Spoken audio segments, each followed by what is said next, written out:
大家好，我是力哥，欢迎来到我的频道。今天给大家介绍 Fanatical 的全新游戏音效捆绑包。这次的资源包一共包含25套全新的音效素材，内容覆盖很广，像环境音景、脚步与动作、人群与室内环境音、科幻、恐怖、魔法、武器爆炸、界面提示音、转场音效、撞击破碎音效等常见方向，基本都包含在里面，最高折扣 99% off。这次的资源来自一个叫做 Arcade Origins 的团队。这次素材的特点是分类比较明确，主题也比较集中，很多资源包都是围绕某一个具体使用场景来整理的，所以你在做项目的时候会更容易找到自己真正需要的内容，而不是在一大堆杂乱文件里面慢慢翻找。下面我挑几个比较有代表性的资源给大家做个简单介绍。室内环境音第一卷主要收录了各种室内空间的背景声音，比如办公室、公共泳池、餐厅、超市、商场、家庭、住宅等不同类型的环境音，它比较适合模拟经营、生活化叙事、第一人称探索或者一些需要加强室内氛围感的项目。它的价值不一定在于声音本身有多炸裂，而是在你把它放进场景之后，整个空间会立刻变得更真实、更有生活感。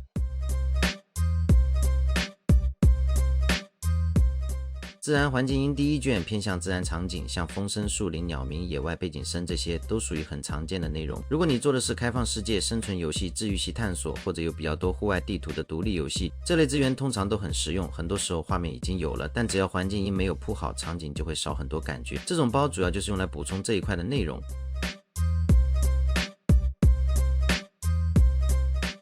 城市环境音第一卷适合现代都市题材或者偏现实感的场景制作，比如街区、商业区、公共空间、城市生活氛围等，都可以用到这类声音。如果你做的是现代背景的模拟经营、剧情游戏、现实题材探索项目，或者想让视频画面的空间感更完整，这种资源会很有帮助。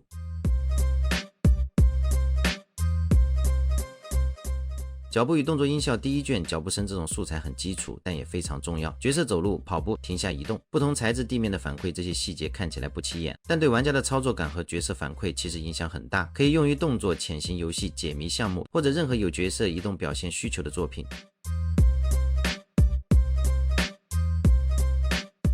界面提示音第一卷以及用户界面音效第一卷，我把这两个放在一起说，因为他们在实际开发中的用途都很高。很多独立开发者前期会先把玩法和功能做出来，但是界面声音一直空着，像按钮点击、确认警告、任务提示、弹窗反馈，这些如果没有声音，整个界面会显得比较干，也缺少操作反馈，尤其是和卡牌游戏、模拟经营、策略游戏以及各种菜单交互比较多的项目。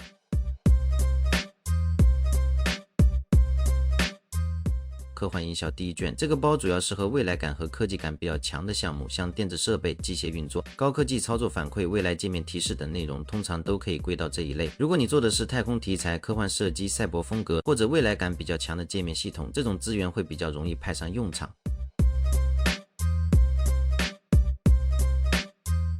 恐怖与悬疑音效第一卷偏向紧张、不安、压抑、悬疑，这类情绪氛围比较适合恐怖游戏、神秘探索、心理惊悚，或者一些需要制造危险感和压迫感的过场内容，让玩家感觉场景不对劲。这类音效在氛围营造上还是很有用的。